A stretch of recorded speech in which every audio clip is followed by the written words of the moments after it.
This is going to be fun because I don't know when we're kicking off.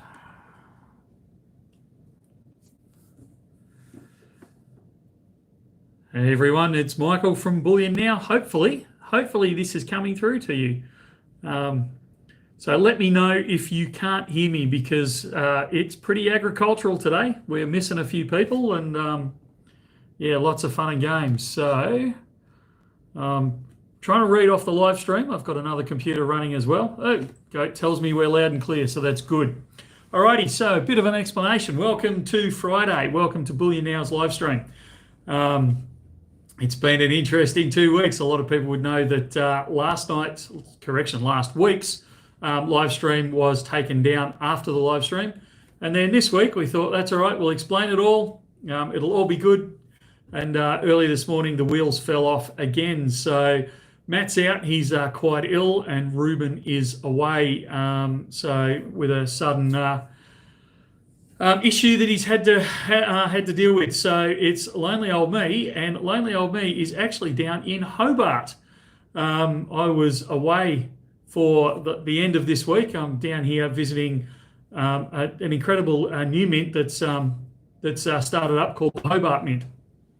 And Hobart Mint is kicking off down here, and we're trying to see if we can kick off with them, show them a bit of support and a bit of love, and see if we can't make the magic happen down in Tasmania, or correction, probably bringing some of Tasmania up to the mainland. So it was a really productive conversation with the team over at Hobart Mint, and we're hoping.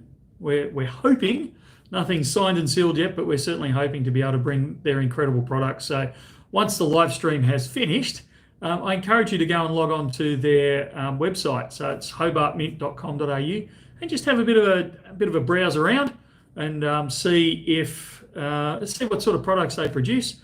And hopefully very, very soon you will see those on the Bullion Now shelves and on our website. So that would be good. Today's going to run I don't know how long it's going to run for. We weren't actually going to do a live stream today.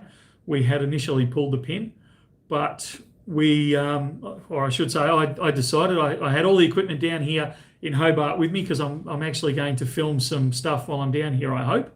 So I thought, well, what the heck? Let's have a go and see if we can make something of it, so we don't have to throw everything away. So today's going to be a bit more of the some of our long-time viewers would remember I used to do a thing called what did we used to call it? The chat with a bullion dealer or something along those sort of lines, and where basically we threw it open to every and any question that you wanted to ask a bullion dealer, whether it be something that you weren't quite sure about, or whether you were too embarrassed to ask, or anything along those sort of lines. It gives you a chance to do it fairly anonymously and just throw them out there. And I'll move through as many questions as I can and not get caught up in explanations like Ruben criticizes me for most weeks. So we'll go for as long as people want to go for. I don't know if that'll be 10 minutes or the full hour and a half, but we'll have a look. Keep those questions coming through. I'll start kicking off on them. We'll talk about some different topics that have been happening around the world. Obviously, we've seen the price kick up over the last few days. In fact, the last couple of weeks, the price of gold has actually driven quite hard, particularly in Australian dollar terms. So that's obviously because of a decreasing or a weakening Australian dollar. But we haven't seen a lot of movement out of silver, which has been interesting. So, Wombat, we're not actually opening a Hobart store at this stage. But look, I'd be lying if I say the conversation hasn't come up this week while I've been down here. So it's certainly a beautiful neck of the woods. It's certainly got a lot of potential down here. So look, I wouldn't totally discount seeing a Bullion Now representation in the Apple state in the future, but it's certainly not in the immediate short-term plans. Thoughts on, this is from Tanya Smith, thoughts on the 1937 crowns. One of my favourite coins, actually. Like a lot of the pre-decimals, I'm not a pre-decimal guy for stacking bullion. Possibly that's tainted because I'm a bullion dealer. So bullion dealers have to charge GST on pre-decimal. So it kind of makes it a little bit harder to justify stacking it. You also have the fact that you're not just stacking silver, you're also stacking copper. Some people think that's fantastic. I'm not one of those guys. It's not that I don't like the price of copper and the way it's the potential that it's got moving forward. My concern is more the amount of space that it takes up. So silver's bad enough trying to store all the silver that you need to store without actually adding copper and expanding that storage problem in and of itself. So when I want to move into silver, I'm not the physical guy. Bullion Now every so often does stock copper bullion, particularly from germanium mint. But I'm not the guy that's going to start storing kilobars of copper in the bedroom. That is one of the few metals, and there is a few, but one of the few metals that I would stack probably on a paper contract type of scenario because it takes up far less room. But the 1937 crown itself, I think they're a fantastic coin. I think they've got great heritage in Australia. They're only produced for the 2 years, so the 37 crown and the 38 crown. So it's an interesting hiccup in Australian pre-decimal history, and I think they've got legs. I think they're great value. This is from Leo. How have recent price fluctuations affected sales?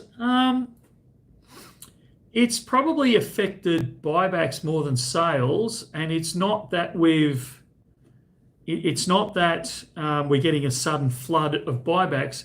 It's that we're getting more variety. We find when there's larger jumps in spot price, it tends to drag those coins that you've got in the back cupboard that you kind of bought at the time and you've paid a little bit too much for them type of scenario. But spot has now caught up to a point where even if you've overpaid for those coins, they're now actually spot's worth more than what you paid for the coins. So we're seeing a lot of those older coins come in. We had a whole stack of gold early model kangaroos come in this week, which was a great fun look at. Go a trip down memory lane for me. They went straight back out again, so don't say, what have you got?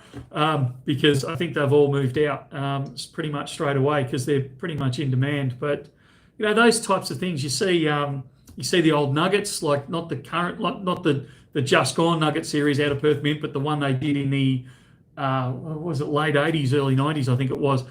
You see that one start coming through again, and those types of coins. So it's I love it when we get that spike in spot price because the flavour of the buyback starts to change. So always good fun. Great time to get into the store and ask the guys what they've got in buybacks because you'll find all sorts of odds and sods floating in the box at the moment. So if you're in town, take the opportunity just to stop in and see what they've got.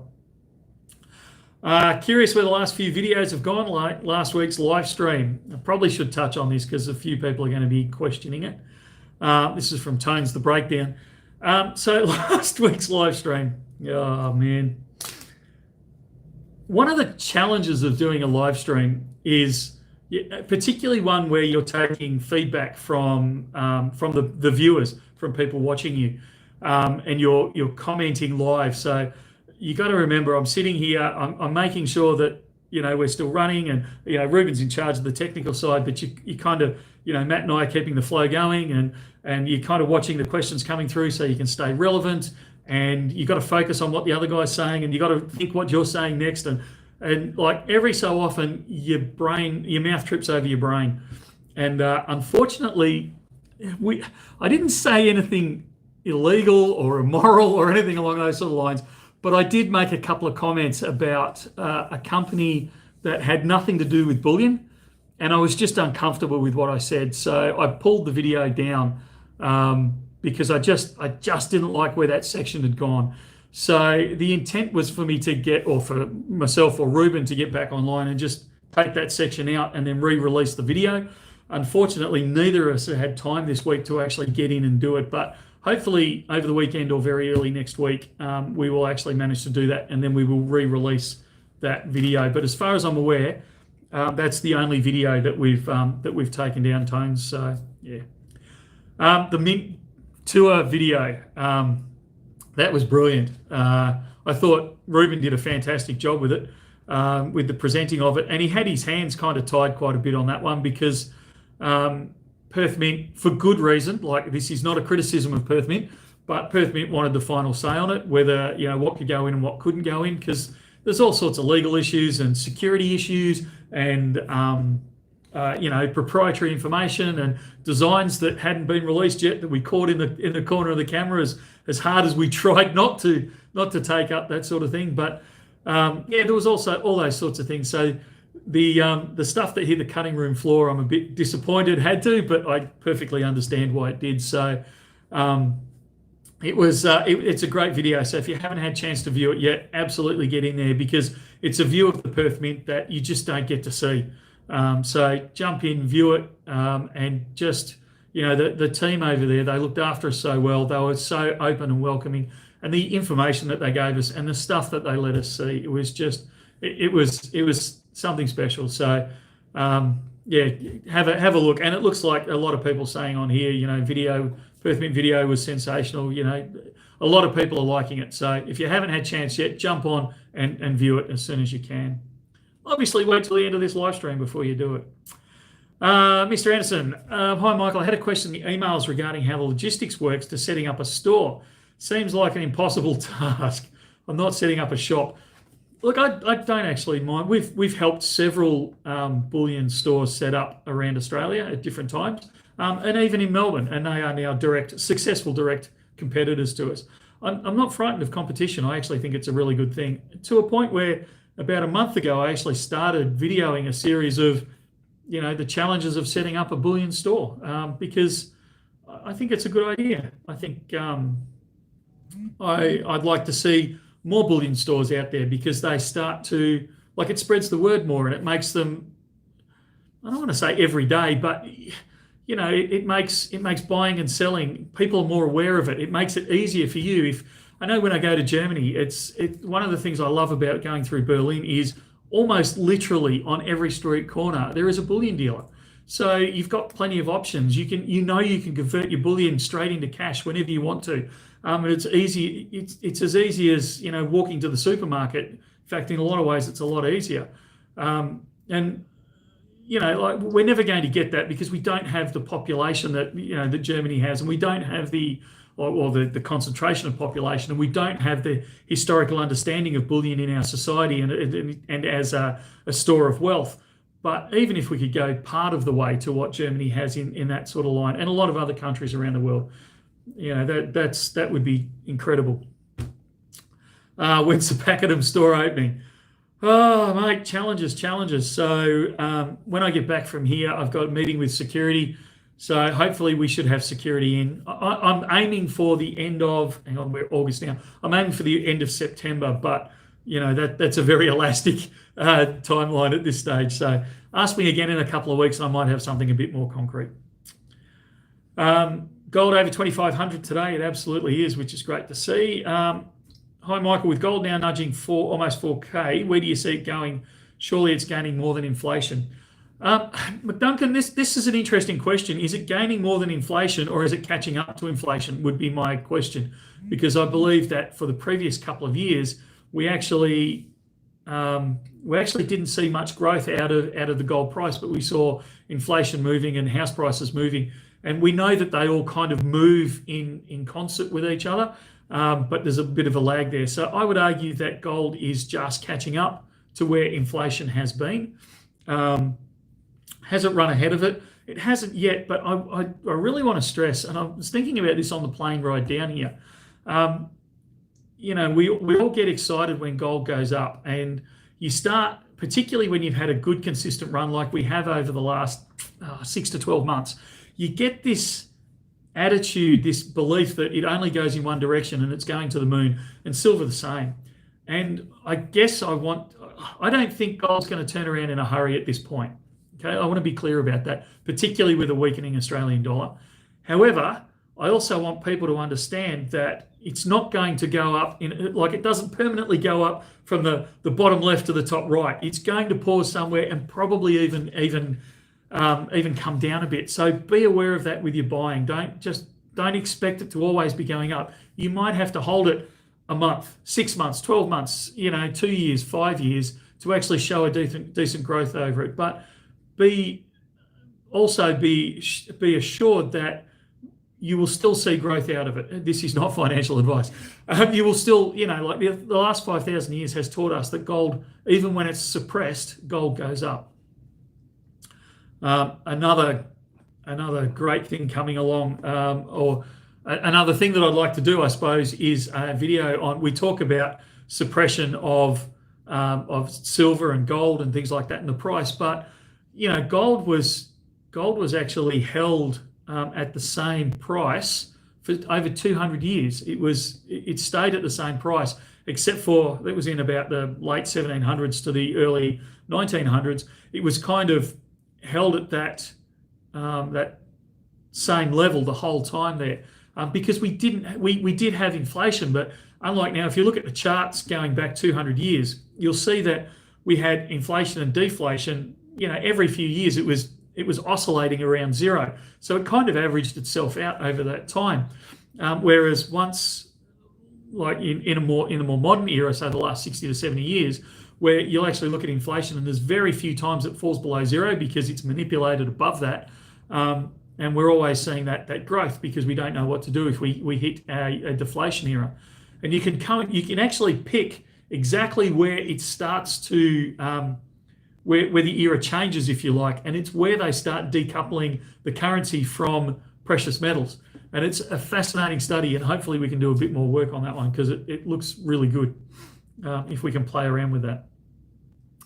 Alrighty, what other questions have we got? Perth Mint video looks amazing. It does. It was really good. Ruben did a great job with that. How did you manage to gag Ruben on the Mint tour? I didn't give him a microphone. Yeah, seeing inside the Mint was unbelievable.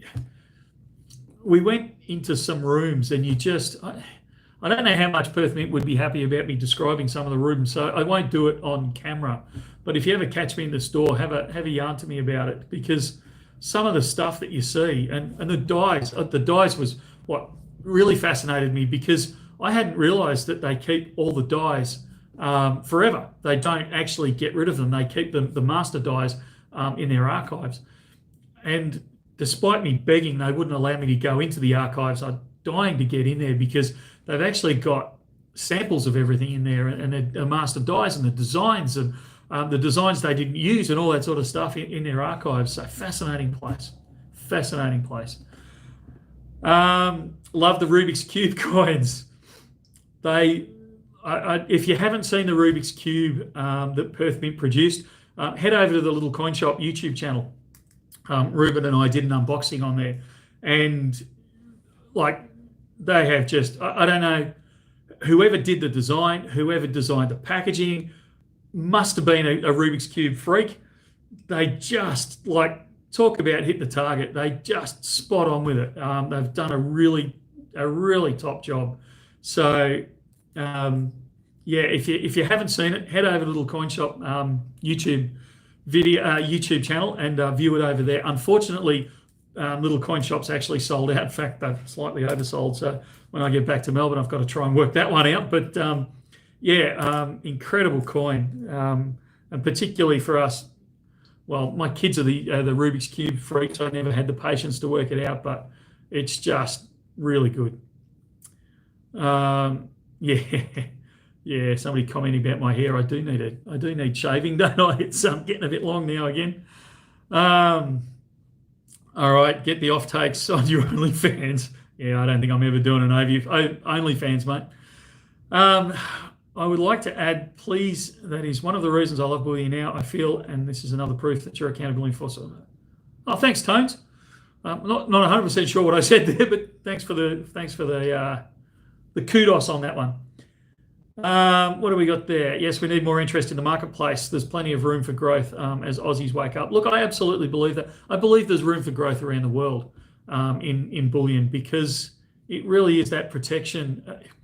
I'm not the guy that's going to say go all in on gold or go all in on silver. I'm not that person, but I'm absolutely the person that says, look, a considered investment, 5%, 10% of your portfolio in gold and or silver, and even platinum to a degree, outside of Australia, I firmly believe there's also a place for platinum, palladium, and rhodium. I think if nothing else, it's a good insurance policy against the what ifs. You take out house insurance, you take out contents insurance, you take out car insurance and all these types of things, and they're throwaway money. You hope to never have to claim on these things. This is a form of insurance that you can take for your future, your investments, in case all hell breaks loose. And it's an insurance policy that the chances are, if you do need to cash it in, you're actually going to get more for it than you'd ever would out of insurance policy. So to me, it's the best insurance you can ever get. So if for no other reason, not financial advice, I'd strongly suggest just getting a component of your portfolio into precious metals. All right, what else have we got here? Excellent tour of the mint. Yeah, it was great fun. My computer keeps skipping ahead of me, so I have to scroll back. Pakenham store won't be up for a few weeks. So once the other store opens, will the city store remain the head office for Bullion Now? Look, I would argue, if you talk to ASIC, our head office is not actually in the Melbourne CBD, but a lot of our operation is there, like the studio's there, some of the back end is there, and then obviously the shop's there in the CBD. In Pakenham, we're going to have the shop, a lot of dispatch will go out of there and those types of things. We haven't kind of worked out where the head office will be as such. As people will know, we're looking at expanding interstate as well. Real estate is expensive in Melbourne, although we are actually expanding the footprint of the shop in Melbourne very soon. So I don't know. The advantage of Bullion Now over some of the larger companies that are around there is that we can be fairly light on our feet. We can change our mind. We can move with the tide. So if it's better for us to have our head office in the Melbourne CBD, that's absolutely where we'll have it. If it changes overnight, and like it did during COVID, if I'm completely honest, we moved a lot of our operation out of the Melbourne CBD so we could keep operating and keep offering the great service that we try and offer. We moved it out of there pretty much overnight because we could. We can make those rapid decisions because, trust me, it's a very flat management structure at Bullion Now. There is me, who owns it, and everyone else who tells me what to do. So it's an incredibly flat management structure. So, if we decide as a group we're out of here, and the head office will move. But don't panic. That doesn't mean we're about to abandon Melbourne or anything like that. It just means that we can support the market far better because we can move. And who knows? You're talking to someone who lived through Victorian lockdown. I no longer say that'll never happen. Anything can happen, and so we might need to move out of the CBD again tomorrow. I hope not, but who knows? Do you see gold falling anytime soon? Silver keeps dropping back and climbing, but not breaking out like gold.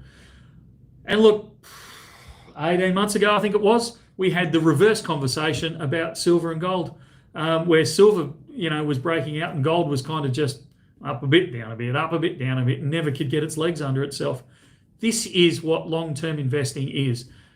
You will find when you look back over a year, all price movement for the year pretty much occurred in 5 or 6 days of that year.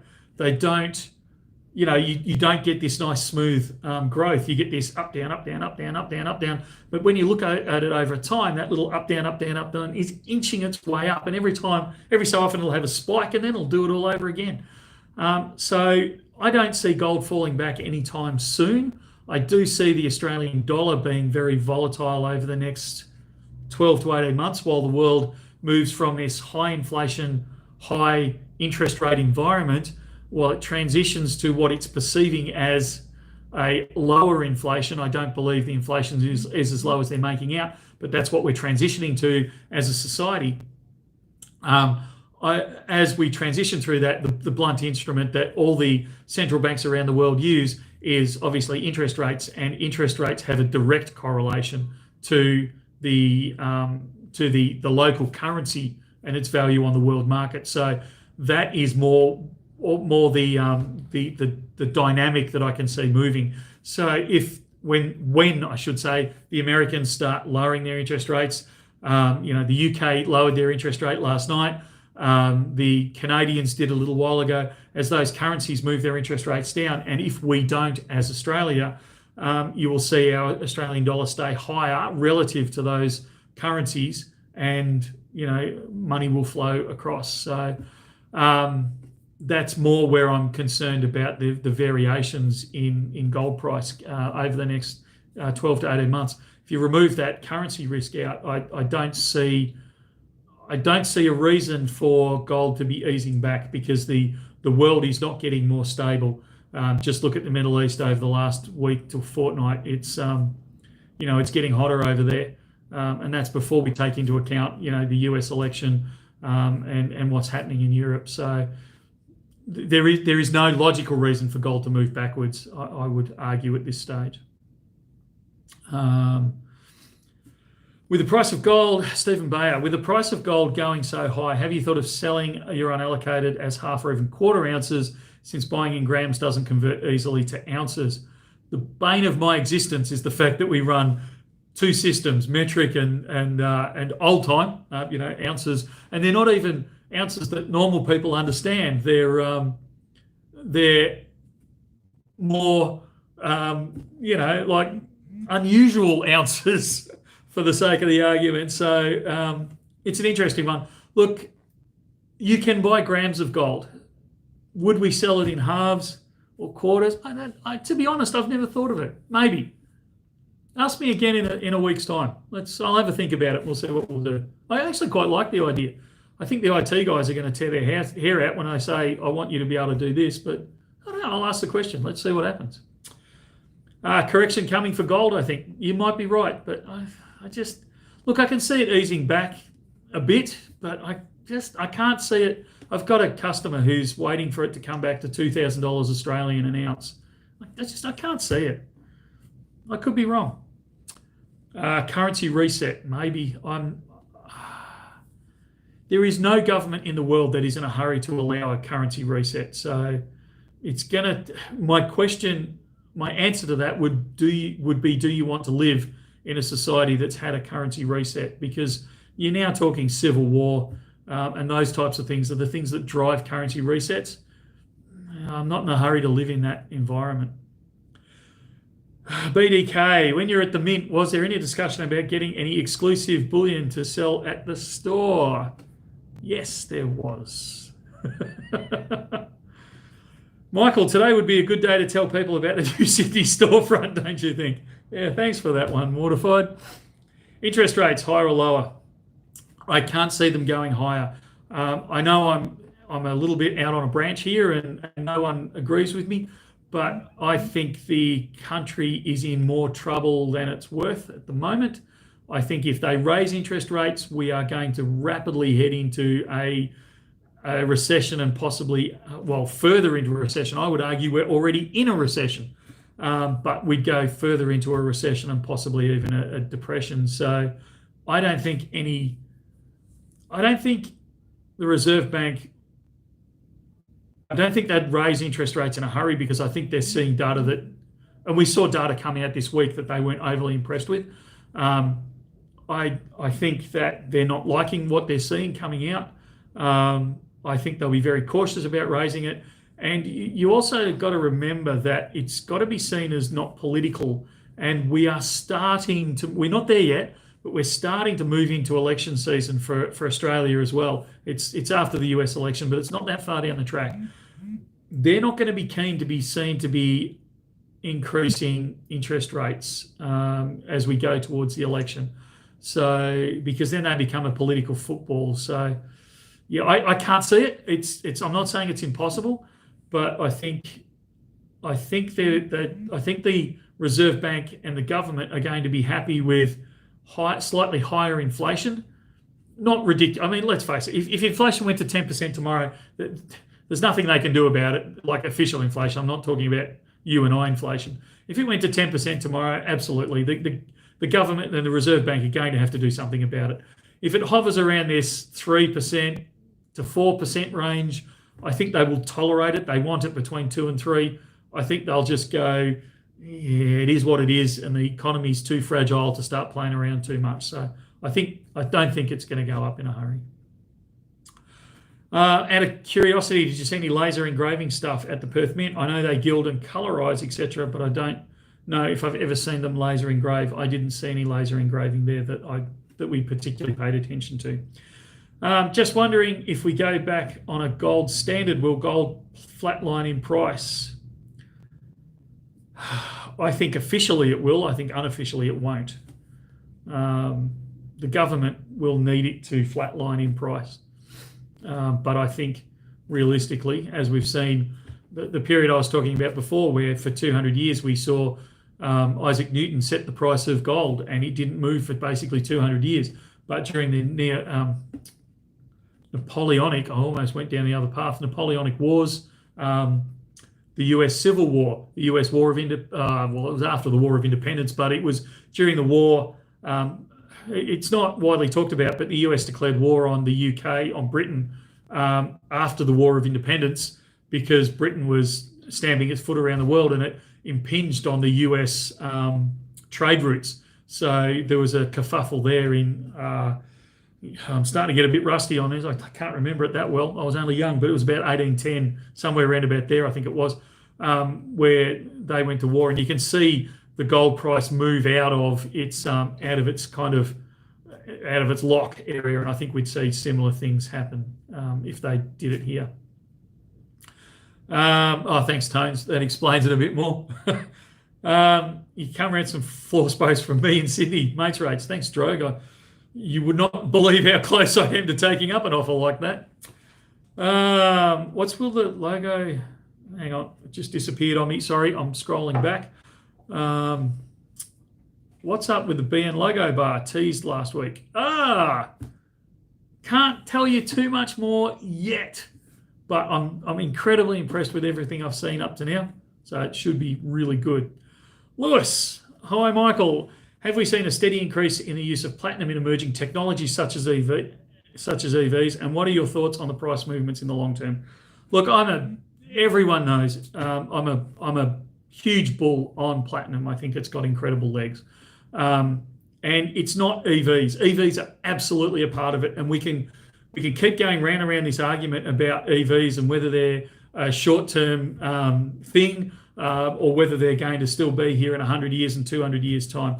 I don't know the actual answer. I suspect they are. It's interesting that the negative information on EVs is coming out of the States particularly, but the States and Europe, whereas the Chinese are ignoring all of that and they are producing EVs left, right and centre. They are expanding their EV operation. They are pushing them all around the world. And the Europeans doubled their tariffs on EVs.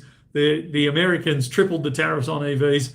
And I kind of wonder if it's not a bit of a political stunt. I don't know. I have no insight into this, but I don't think it's just... I don't think EVs are going to be the flash in the pan that possibly the Western world is actually saying they are, because at the same time as saying that, they're also pouring humongous amounts of dollars into charging networks around their countries. So, yeah, what they're doing and what they're saying seem to be two different things. Anyway, I've got off topic. Platinum, I think, is not only in the EV technology, but there's so many other technologies, the solar panels, the missiles that are coming out, believe it or not, the batteries that we're using, the medicines that we're using. There's, I'm not going to bring names into it, but there's one of our customers was recently talking to me about the medication that he'd been taking, and it had platinum as part of that medication. So all of these things are driving up the demand for platinum.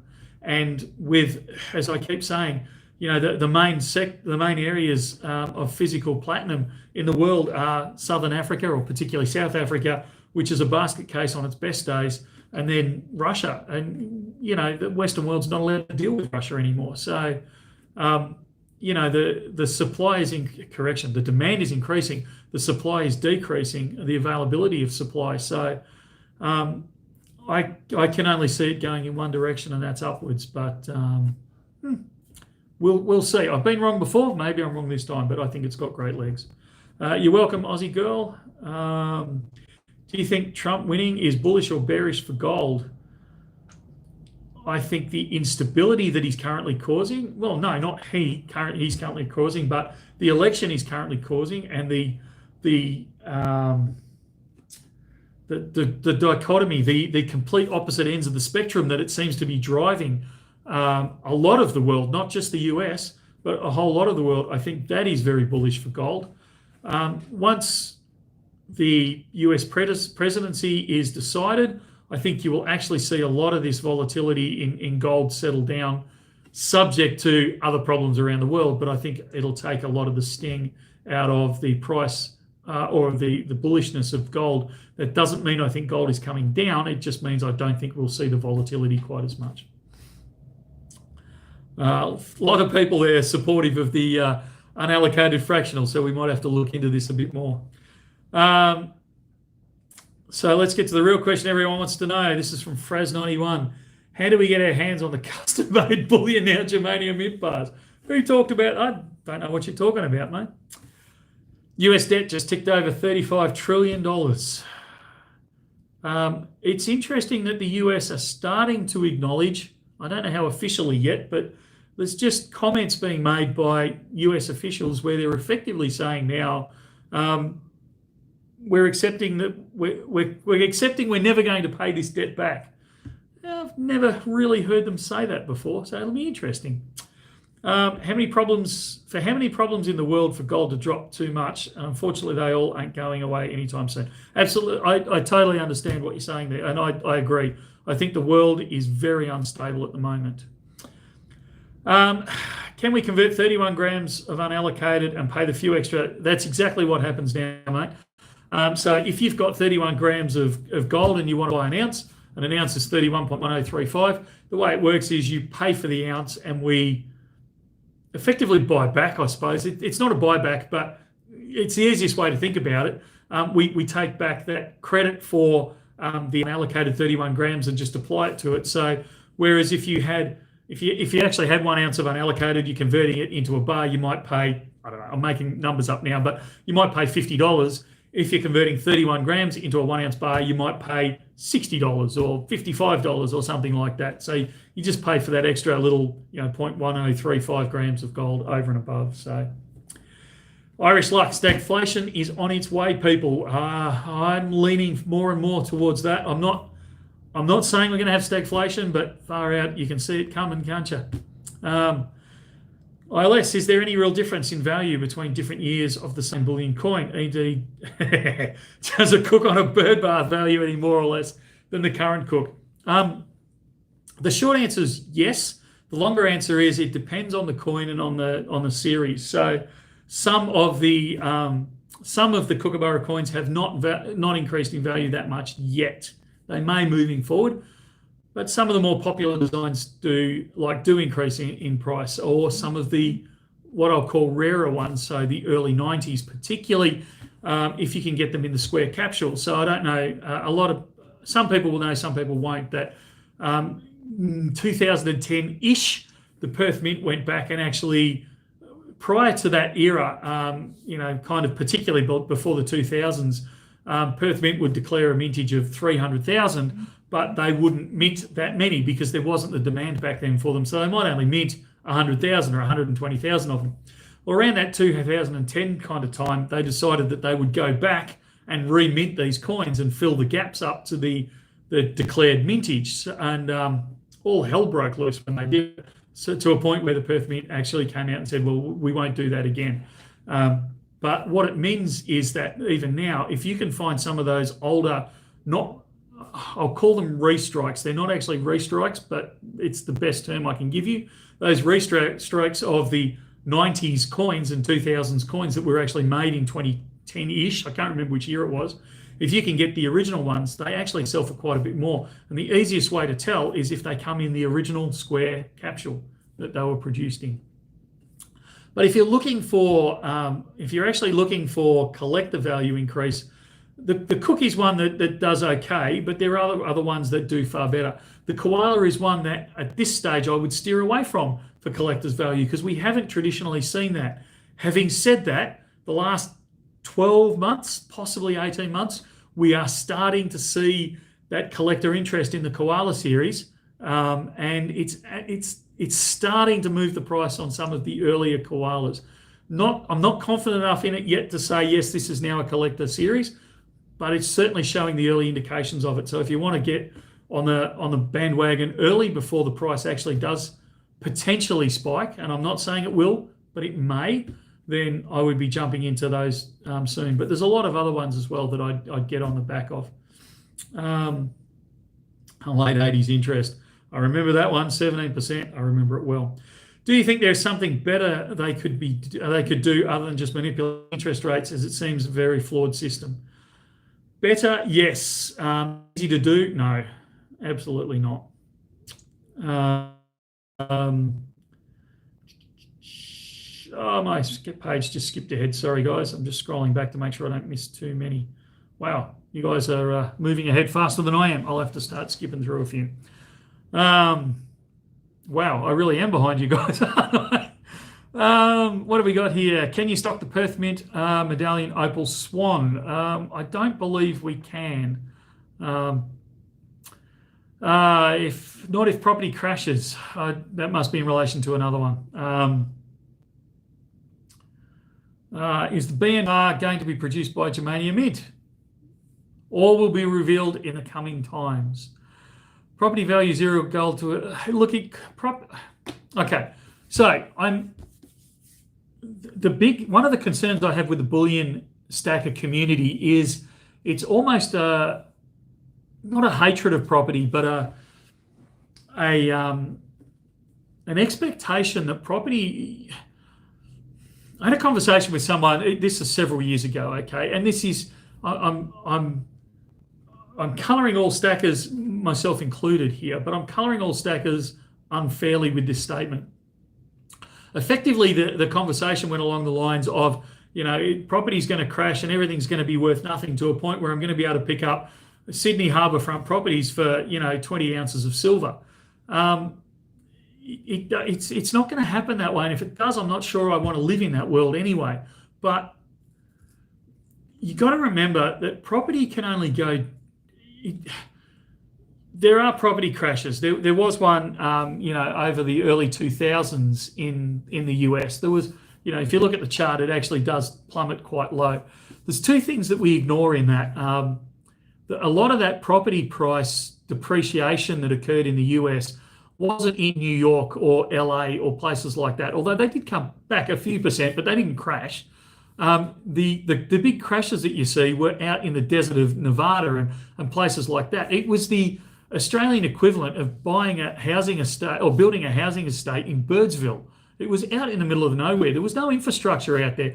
And these houses were sold to developers the land was sold to developers, but was sold to investors and people that weren't actually going to ever live there. So when the time came for it to be populated, they realised that they couldn't rent these properties. And in the US, they have the advantage in some states of being able to just hand the keys back to the banks and walk away.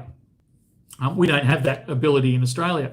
So to expect property in Australia to plunge to that degree, I think is unrealistic. The other thing we've got is, okay, property prices come down.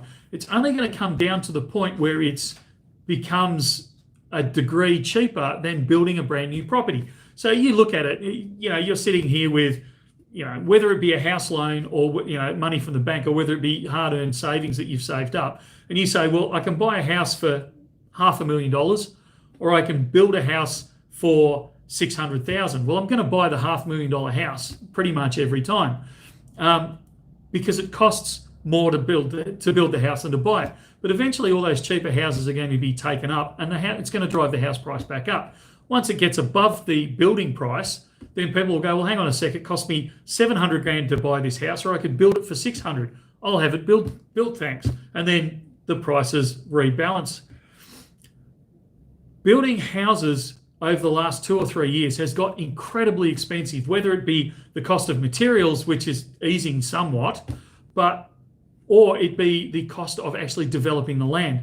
And if you go and talk to some developers and ask them how much their charges have increased, the funds that they have to give local, state, and to a degree federal governments, because while those prices keep going up, they're going to drive the price of building a house up more and more. And it's that alone is an insurance policy against property prices coming down, because you've got to live somewhere and someone is going to buy that house. And one of the first comparisons they're going to do is look at, what does it cost me to buy? What does it cost me to build? And once one gets more than the other, everyone moves over to the other way, and that drives the price of that up. Then you get the government interference into it and their fees. That drives the price up. And then you get, the cost of the tradies coming in. They go for wage increases, and we've seen the unions. They say, we're only putting the price up for government building sites, but we all know that tradies are going to move, as anyone else would. Tradies are going to move to where they can be paid the highest. So if private enterprise wants to keep the tradies on, they've got to pay them more money. So the whole wage structure goes up. So the price of your house goes up. It's just the way it is. So don't just look at the fact that houses are overpriced. Look at the comparisons around it and what you can. Is there another way you can get a house at a cheaper price? And I'll almost guarantee you that at the moment it costs as much to build a house, if not more, than it does to actually buy a house. So even if we see prices come off, as we are in Victoria a little bit, it's not going to fall very far. All right, I'm going to skip down a lot of questions and come down to the bottom and try and catch up to you guys. And then you can if I haven't answered your question, you want to answer, just drop it back in again. Dollar houses in Detroit was kind of different. Look, the dollar houses in Detroit was because the population of Detroit went from I was looking at a chart earlier today, funnily enough, on Detroit. The population was something like 650,000, and then it dropped down to 250,000. Like, if you're going to lose a third of your population, or 2/3 of your population, of course house prices are going to disappear. Those types of scenarios where no one wants to live in an area, that's one out of the bag. But Detroit prices are no longer $1. I don't live there, but I'll guarantee you that you can't buy a house for $1 in Detroit anymore. They will have moved up.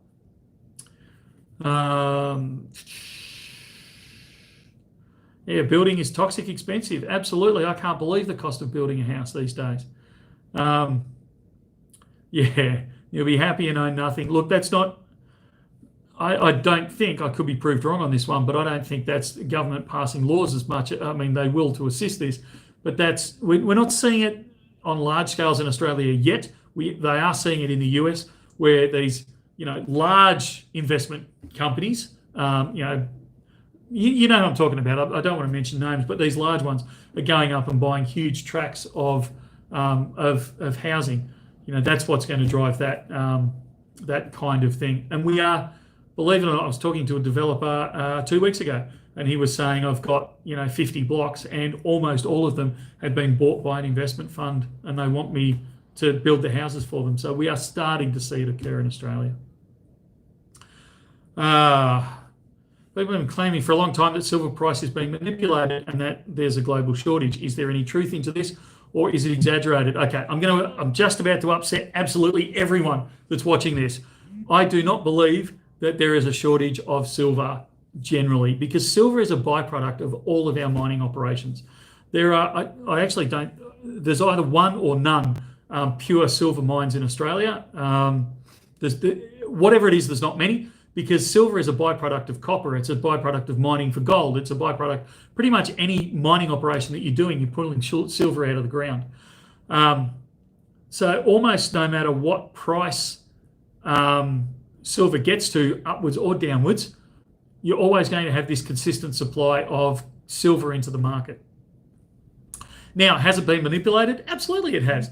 But what people are saying, or a lot of people say, is that it's terrible that silver has been manipulated, downwards. Look at the history of the silver price.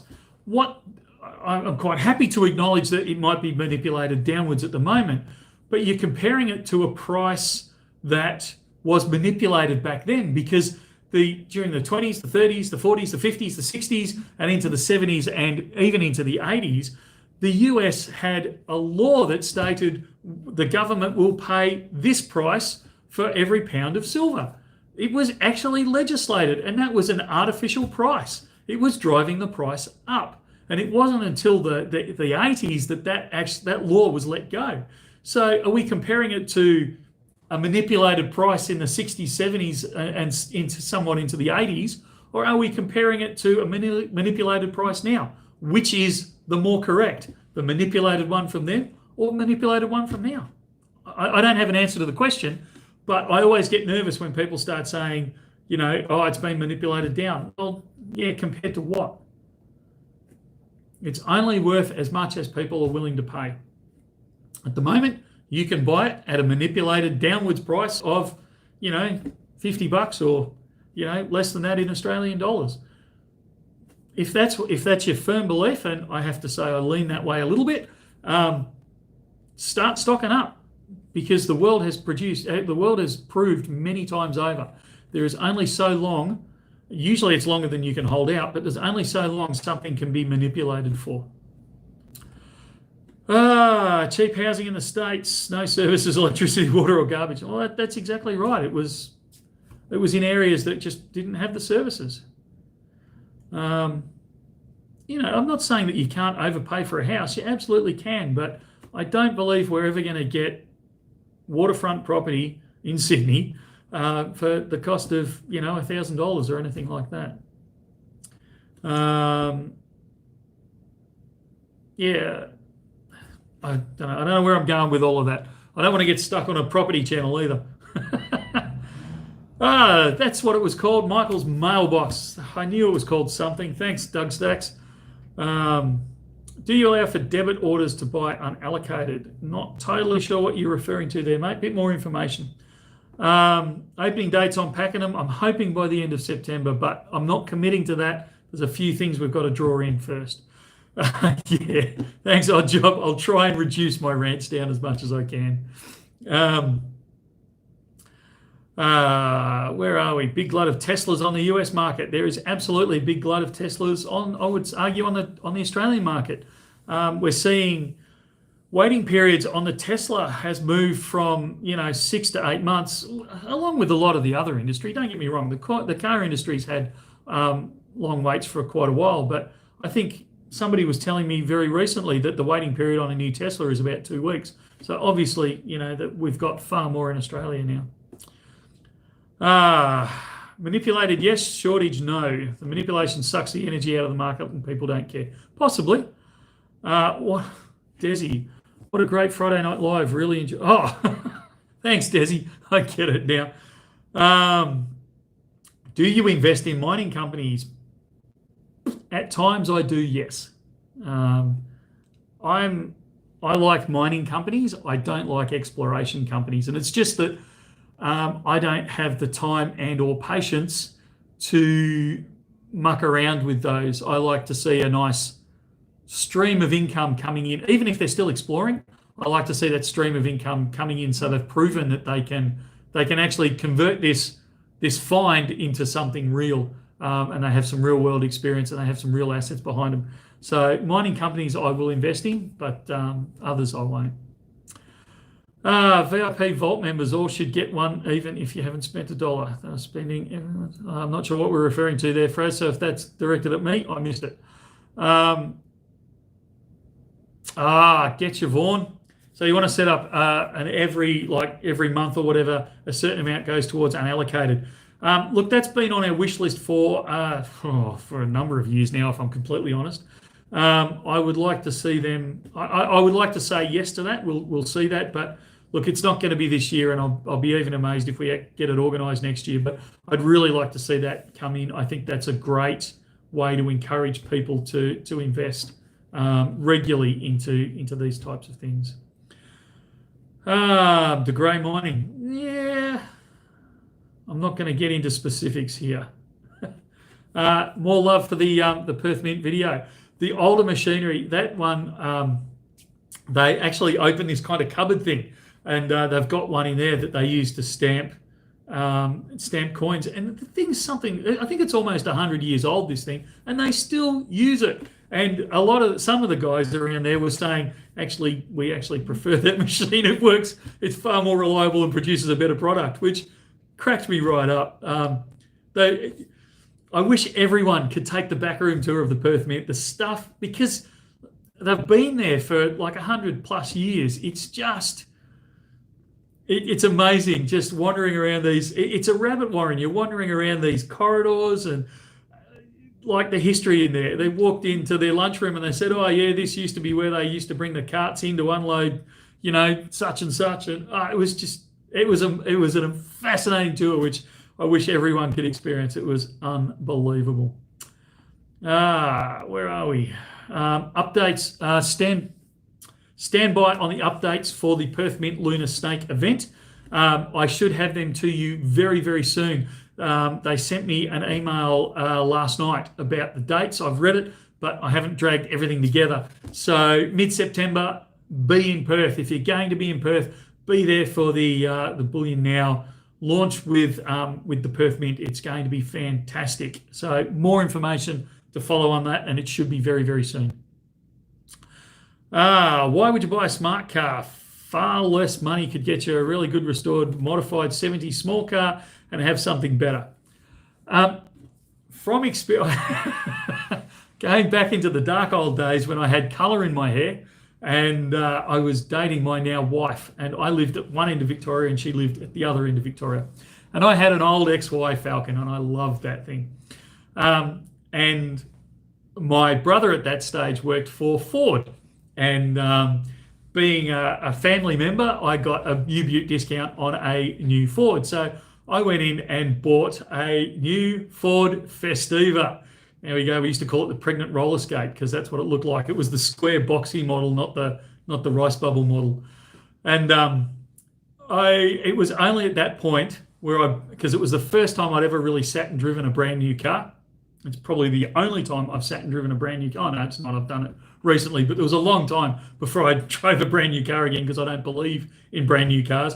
But I sat in there and thought, wow, I understand why people buy new cars now, because as much as I love my old XY, it was like the clutch on it was horrendous. The steering on it was horrendous. There was no air conditioning in it. It was mate, you drove this little pregnant roller skate and it drove so smoothly and so nicely and all that sort of stuff. And it had all the mod cons in there and it just made life so much easier. And in all honesty, the cost of the oil that I had to put into the XY paid for the fuel to run that little Ford Festiva. So from an economics perspective, it made sense as well. So that's why people buy smart cars and new cars and those types of things. It's because you get those modern technology and it just makes life so much easier. Anyway, that's a blast from the past and I'll move on. Do they still make white gold coins? I don't know anyone that's making white gold coins that I remember. Dollar cost average account. Yeah, it's a great idea. Today, Perth Mint are giving out a free gift. It's just $1, 1/25th gold-plated coin, anniversary carded coin. Oh, if you're in Perth, head over to the Perth Mint by the sounds of it. They're giving away a coin. So always think that's a great idea. I know it's been answered, but having a user-facing dashboard for unallocated would be so good. I totally support it. The reason we don't, I've explained this before, is because we only allow one-way traffic. So the website talks to our back-end system, so information can come backwards. We do not allow our back-end system to talk to the front-end system on the website for security reasons. We don't want that firewall to ever be broken and anyone's information to be taken out.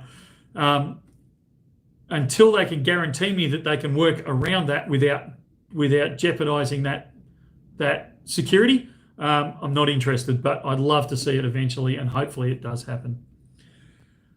The BN bar that might or might not be coming out might be coming out very soon. So I don't want to talk too much about it until I can give you concrete information. Where do you think the Aussie dollar will go? Let me talk in English. I'm not willing to give a direction on that one. But one thing I will guarantee is, the one thing I think, this is not financial advice, more than where it's going to go is I think we're going to see a lot of volatility. We're going to see a lot of up and downs over the coming months with that one. Yeah, those reject coins. If you haven't seen the video yet, I can't encourage you enough to go and watch that Perth Mint video. But you'll see me at one stage, and they did this several times around the tour, where they'd show me the reject coins, and out of a tray of 20 or 30 or 40, I might be able to pick out one or two that had a blemish on them. And I'm pretty picky when it comes to coins, whereas all these others have been rejected. And the speed of it, the operators are amazing over there. A coin will go and they go, yep, that's great. Yep, that's great. Ugh. And I'll pick it up and go, where'd you pick the fault on that? And they'll go, oh, well, if you look at it, and they'll put it under, at that point, they'll put it under a magnifying glass. And they'll go, see there? And I'll go, far out, I can see it now, but it's absolutely amazing. And I'm not saying that because Perth Mint have a lot of rejects, because they absolutely do not. And I don't want to give that impression, but the very few in any manufacturing process you have, there's always going to be the odd reject. And the speed and accuracy that they pull those rejects is absolutely amazing. Old stamping machine and thickenizers were fantastic. Perth Mint freight, not going there. What else have we got? Sad you went from the XY to the Festiva. 70s Falcons all day long. Totally agree. I didn't go from the XY to the Festiva. I still had the XY and I had the Festiva. Dating a pretty young lady on the other side of the state gets expensive. And I needed a way to reduce the expense, because I was a poor broke student at that point. And that was the way I did it. So there you go. Would you buy a new Festiva now? I wouldn't. I actually don't know the new Festiva, so I can't comment on that one. Question you said in previous videos to have a backup passport option. Can you recommend one or two, please? Recommend a second passport. To be honest, I think everyone should have a second passport, almost no matter what country it would take you to. Now, yeah, there's a couple at the moment, and I'm not going to name names, but you know them. There's a couple at the moment that I probably wouldn't have as a second passport, but pretty much any other country, I would take the second passport. There's a couple I'd pull out. Like, I wouldn't want. I'm going to upset all the Americans right now. I don't think I'd want a US passport, because they follow you around the world and they try and tax you and boss you around wherever you are in the world. Having said that, if you get into trouble anywhere in the world, they seem to come in with pretty heavy boots and help you out, which the Australian government doesn't have a great record of, a la WikiLeaks.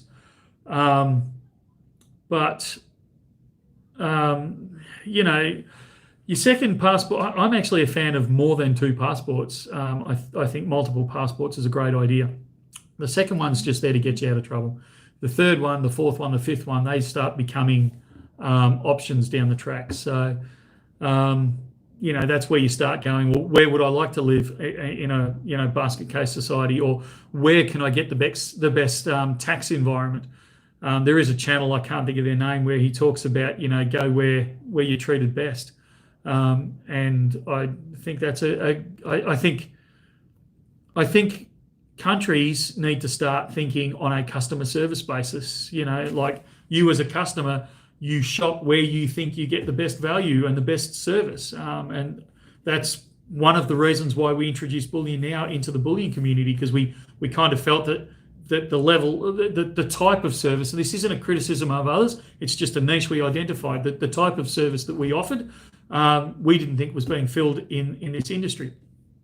And I believe that's the same with countries. And it's why there's a big court case going through the European courts at the moment, where the EU is effectively taking Malta to court to say, you can't issue any more passports by investment, because we don't like the fact that people are coming to you, they're taking their citizenship out in Malta, and you're giving them better service. We want to stop you from doing that, and that's on a country level. And I think that's wrong. And I think countries are starting to wake up and say, actually, if we want good people in this country, if we want good money coming in this country, and skills, increase our skill levels and all these types of things, we need to start offering these things to people outside our country and favour them. And we're starting, Saudi Arabia has done that on the Emirates has done that on a huge level.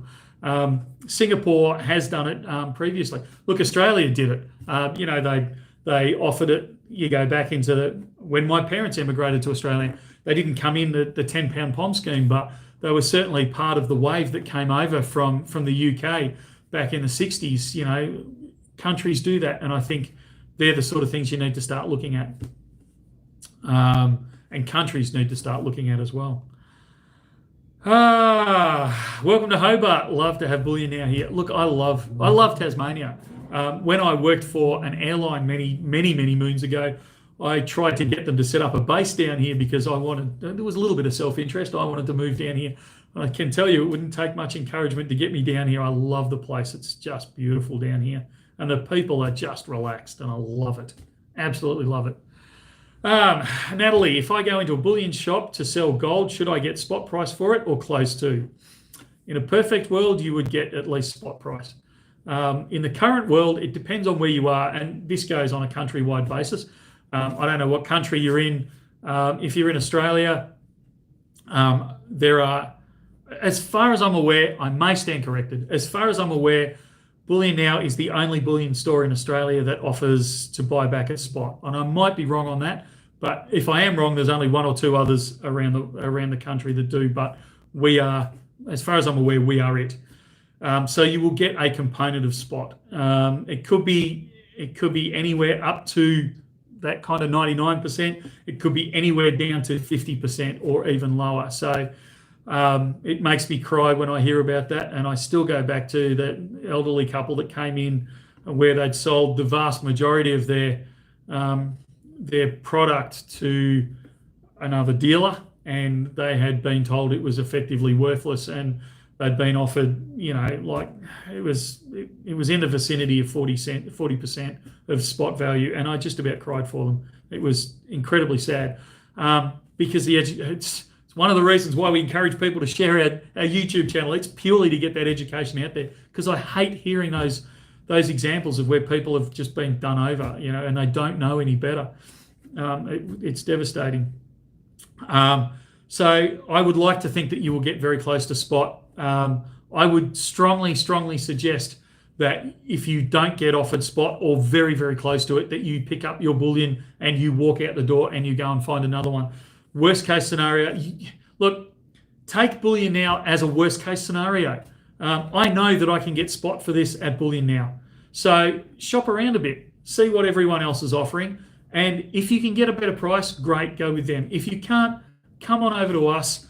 If you're not in Melbourne, take a holiday to Melbourne. Because trust me, sometimes with what you're offered, it would pay for your holiday in Melbourne to come down to Bullion Now and trade in your precious metals with us. But like I said, there are more than us around the country.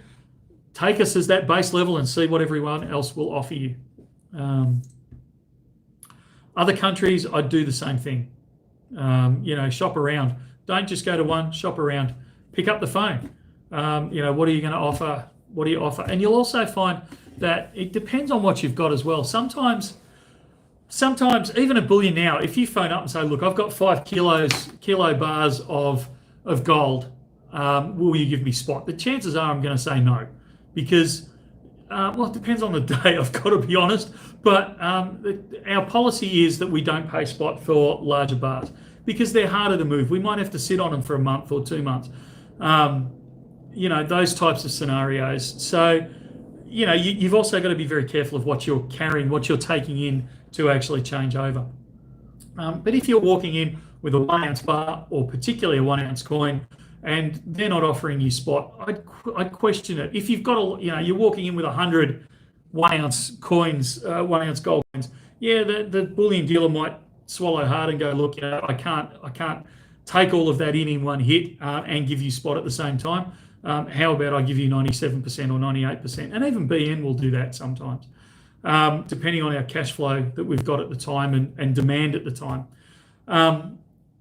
If you're flexible with payment options, sometimes you will find bullion dealers can maybe give you a bit more. Look, we'll sell it today, let's lock in the price, but how about you pay me over the next 2 weeks? The bullion dealer goes, fantastic. Now I know that I can kind of control my cash flow around this, and I can sell some of them up front and pay them off as I go, sort of thing, for 2 weeks. If you've got an ounce of gold, don't even attempt it. But if you're going in with larger numbers, 100, 200, 300, you'd be surprised the ounces of gold that get sold back to us at times. If you've got a few hundred ounces of gold and you're prepared to work in with a bullion dealer, you'll quite often find your bullion dealer will work in with you and give you a higher price. So there's the red hot tip for the day. All right, what else have we got here? Banjo music in Hobart is great, no comment.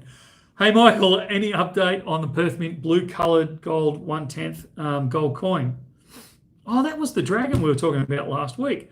Seeing them pop up in the overseas dealers, any allocation for Little Coin Shop? I've not actually, to be honest. We finished the last week's live stream, and I got so stressed out about that comment I made that I forgot all about it. I'll have to chase them in the coming week and hopefully get back to you then. Where are we? Lynette Zhang has spoken about if gold was to be revalued based on the amount of debt out there, it would be worth $40,000 per ounce. Yeah, there's a few of the guys have done those calculations. It's one of the reasons why I don't think we'll go back to a one-to-one gold-backed currency. I don't think the world could afford to. But as I keep saying, that's only my opinion. That's not fact, and I've been proven wrong many times before. Just ask my wife. Bullion Now is the only one to get spot level. That one, didn't I? No comment. Is BM buyback spot price only during bull markets? No, go to our website, because there are some. I'm never comfortable with this question. It's not that I'm trying to dodge it. There's just some provisos that I don't. Okay, Bullion Now pays spot 24 hours a day, 7 days a week. However, there are occasions where we do not. There is the asterisk. So if you're bringing in large quantities, I can't remember off the top of my head, so please don't hold me to this. Go to our website and check the FAQs. But I think it's if you're selling back more than 50 kilos of gold in a week, if you're selling back more than 50 ounces of gold in a week, then we reserve the right to negotiate the price. If you're selling back larger size bars, I think it's 100 ounce for silver, greater than 100 ounce for silver, greater than 100 grams in gold. If your bar is large or coin is larger than those sizes, then again, the price is by negotiation. But outside of that, if you walk in with 10 ounces of gold in 1 ounce coins, we will pay spot. If you walk in with 5 kilos of silver in kilo bars, we will pay spot. We try as hard as we can to pay for spot that comes through the door. If you're bringing in non-pure, we buy gold bar, we buy bullion bars and bullion coins. If you're bringing in non-pure bullion coins, pre-decimal stuff, sovereigns, Krugerrands, US Eagles, those types of things, we don't pay full spot on some of those. Again, refer to the FAQs, because I can't remember what they are right off the top of my head. But they're the provisos. I don't think there's any more. But before you commit me to it, go to the FAQs on the website, and that will clarify any questions you've got there. We try and be as open as possible about it. We're not trying to sneak anything under the carpet. It's just that you've got to put a couple of things in place, because at the end of the day, not only are we a business and we've got to make a profit, but you want us to stay in business, because while we can stay in business, it means we can keep providing this offering into the community, and also this education that, to be honest, those profits pay for these education, the free education that we do, because something's got to. It can't just support itself without that. So we try the best we can, but we're not going to set ourselves up for failure by saying, heck, we'll pay spot on a 50 kilo gold bar, because I'd go out of business if I did that, because the next customer walking through the door is not going to buy a 50 kilo gold bar. I'm going to have this I'm either going to sit on it for 2 years, or I'm going to have this thing processed down into other things which cost money. So that's why we put those things in place. We're not trying to hide them or trying to sneak anything past you. We will do our best to pay spot wherever we can. All right, rant over yet again. Hats off to thank you.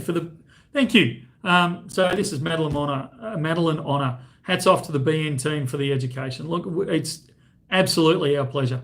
Trout season opens in Tassie this weekend. Way! Geez, I wish I'd known that. I would have brought down some other gear with me instead of camera gear. Odd job. That's why you need a Sydney store to cater for the Sydney stackers. I would love to see BN stores all around Australia, if I'm completely honest. Thanks for the honest answer. Is silver shortages? Okay. I think there's a lot of the sky is falling mentality from some people in the precious metal community makes it difficult for newbies. It really nothing makes me angrier than a customer that comes into the store and says, "Oh, angry is the wrong term. Not angry at them, angry at the community that's allowed this attitude to get out there of." I've got 50 grand in my pocket and I have to buy it right now because I've been told that insert relevant precious metal is going to triple in price in the next 48 hours. And I know that I'm going to see them in 6 or 8 weeks' time, and they're going to be absolutely gutted because the precious metal hasn't done what they've been told it's going to do. And it's even come back, a couple of percent. And now, precious metals are the worst investment on earth. And I'm going to tell everyone that no one should be dealing with these, with precious metals. And it's just like, it makes me so angry and frustrated, which is why we do these channels. It's why we talk about these things. It's why I get on my soapbox and get so excited about saying, hey, tell people, spread the word that precious metals are a great investment in the longer term, but they're not a cryptocurrency. You're not going to make 10,000% in 15 seconds. It's not going to happen. I'll get off my soapbox. On the education, this is a great segue, as Ruben would say, a segue into what's coming up in Sydney on August 26th, 27th and 28th. There is a gold symposium on at the Crown facilities at Barangaroo there. So the Tuesday and Wednesday, which I believe is the 27th and 28th, is the conference itself, and you can buy tickets for that. On the Monday night is the event that Bullion Now is sponsoring. I keep saying it's a free event, but it's not free for me. It's cost an absolute fortune, but it's really important, and it's why we're supporting it, because it is this type of education that will be presented there. If you're a newbie or an experienced stacker, we are going to have people up there, not just Bullion Now. There are other dealers up there. There are other people up there. There are other people that will talk to you about things, whether it be paper hedging, whether it be investing in miners, whether it be looking at I always get this the wrong way around, ETFs, not EFTs, ETFs. They will be up there and they will be available for you to talk to. There will be about 45 minutes to an hour of a couple of grey-haired guys like me, or ladies, I'm not sure off the top of my head who's actually doing it. We'll get up the front and they'll give a bit of a spiel about their area of expertise, and then we'll throw it open to the floor. And afterwards as well, we'll be down there and we'll be answering questions that come forward. There'll be other people there that will be able to answer your questions, not only amongst the BN team and the others that are there, but amongst the community that's going to gather there. So I can't emphasize enough how important it is that if you can get the chance, if you can get there, go there. It's Saturday night. No, it's not, you idiot. It's Monday night, the 26th of August. It's not going to cost you anything. I can't put the link up here because I actually don't know where it is. But if you can't find the link, then contact us on our 1300 number, 848410, or send us an email. We'll shoot the link across to you. Grab yourself a ticket. You must have a ticket to get in, but they are free tickets. Come along. There will be all sorts of people there. I'm fairly sure that we're paying for a chunk of food to go around as well, and drinks. We certainly did last year. I'm hoping we do this year. If you can get there, get there. It'll be certainly well worth your while, and I will guarantee you that you will get a lot out of it, or I'll refund the cost of your ticket. There you go. How's that? Stepping out, guaranteeing the free ticket. All right, we need to start wrapping this up because it's 10 to 4, and I've actually got my wife down here with me in Hobart. She decided to come along, and I said, look, I'll do the live stream. I don't think it's going to go very long. I don't talk that much.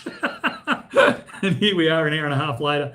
So she'll probably have a go at me when I get off live stream, but it's all good fun. Irish Luck. Michael, can you guarantee that you check the purity and weight on all buybacks, including...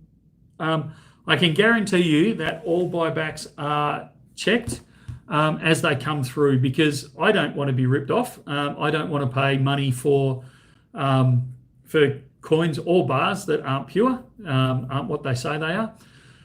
But the flip side of it is if I go and sell it, and we do sell our buybacks, they're probably the cheapest way to get into gold and silver is to buy buybacks.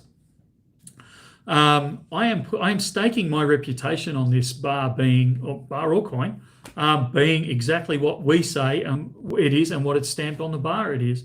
And as much as, and I get the concern of people that they might get ripped off, they might not get what they're expecting. But put yourself in, when you come into the store, put yourself in my shoes just for a moment. So let's say you're walking in and you've got $100,000, $100,000 to spend, and you drop it down on the counter and you go, I'm not sure about this guy. I am not going to risk my reputation, even if I could rip you off the whole $100,000. And I'm not saying we partly rip you off or anything along those lines. I'm going to the worst case scenario here. Even if we could, would I risk a multi-million-dollar company, the wages of at least 20 people that we employ, all the customers that we've got, all the suppliers that place their trust in us? Would I really, honestly risk that for $100,000?